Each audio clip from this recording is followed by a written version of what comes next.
আজ থেকে শুরু হচ্ছে পৌষ মাস। হিন্দু ক্যালেন্ডারের দশম মাস হল পৌষ মাস। এই মাসটি নানান কারণে অত্যন্ত গুরুত্বপূর্ণ। হিন্দু পঞ্জিকায় বর্ণিত প্রতিটি মাসের নিজের গুরুত্ব ও মাহাত্ম্য রয়েছে। আবার প্রতিটি মাসের কোনো না কোনো দেবতাকে সমর্পিত। ঠিক তেমনি পৌষ মাসেরও নিজস্ব একটি গুরুত্ব বর্তমান।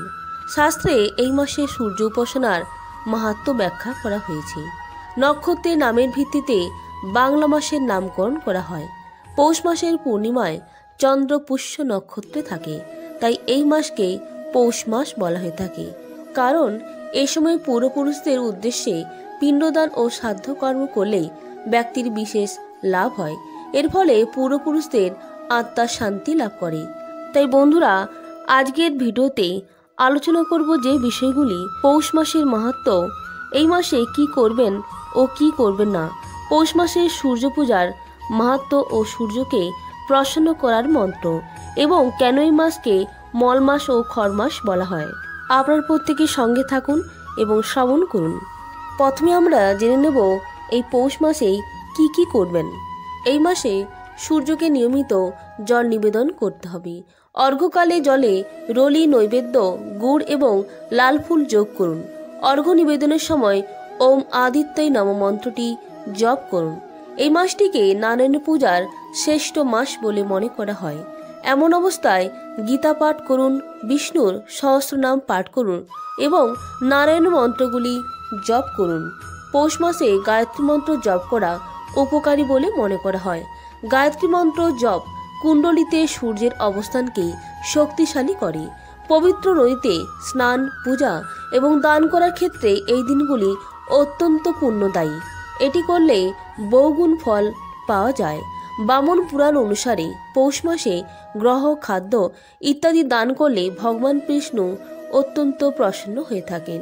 শীতের মাস পৌষে সূর্যের প্রভাবে তুঙ্গে গুড়, তিল, সেলারি, লবঙ্গ, আদা, বাদাম ইত্যাদি গ্রহণ করা উচিত। এবার আসছি পৌষ মাসে এই কাজগুলো ভুলেও করবেন না। কি কাজ? পৌষ মাসে বিবাহ এবং বাগদান যাতে কাজ না করে, তাই এই মাসে ভালো কাজ করা উচিত। এমনকি বিয়ে নিয়েও আলোচনা করা উচিত নয়। এই সময় হোম, ভূমি পূজা, অগ্নি, গ্রহচিহ্ন, ব্যবসায়িক মুহূর্ত, দেব পূজা, মুদন এবং পবিত্র সুতো ইত্যাদি শুভ আচার করা উচিত নয়। পৌষ মূলা মাসে ফুলকপি, বেগুন, মসুর ডাল, মাংস ও মদ খাওয়া উচিত নয় বলে মনে করেন অনেকেই। এবার জেনে নেব পৌষ মাসে সূর্য পূজার মাহাত্ম্য। পৌরাণিক গ্রন্থ অনুযায়ী পৌষ মাসে সূর্যকে তার দেব নামে অর্ঘ্য দেওয়া উচিত। এই মাসের দেবতা সূর্য। পৌষ মাসে সূর্যকে অর্ঘ্য দেওয়ারও ও ব্রত পালনের বিশেষ মাহাত্ম্য রয়েছে। মনে করা হয় এই মাসে পূর্বপুরুষদের পিণ্ডদান করলে তারা বৈকুণ্ঠ লাভ করতে পারেন। আবার যে জাতক এই মাসে সূর্যকে জলের অর্ঘ্য প্রদান করেন, তাদের তেজ, শক্তি, বুদ্ধি, বিদ্যা, যশ ও ধন লাভের পথ প্রশস্ত হয়। এই মাসে রবিবার উপবাস করলে সূর্যের বিশেষ আশীর্বাদ লাভ করা যায়। প্রচলিত বিশ্বাস অনুযায়ী পৌষ মাসে সূর্যের উপাসনা করলে ব্যক্তি সারা বছর স্বাস্থ্যবান থাকতে পারেন। এবার জানব পৌষ মাসে সূর্যকে প্রসন্ন করার মন্ত্র। প্রথমত ওম ঘৃণী সূর্যায় আদিত্যায় নমঃ। দ্বিতীয়ত ওম ঘৃণী সূর্যায় নমঃ। তৃতীয়ত ওম হ্রিম হ্রিম সূর্যায় সহস্র কিরণ রায় মনোবাঞ্ছিত ফলম দেহি দেহি সাহা। চতুর্থত ওম ঘৃণী সূর্য আদিত্য।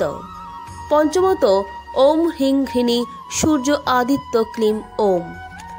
সবশেষে জেনে নেব এই মাসকে খর মাস ও মল মাস কেন বলা হয়।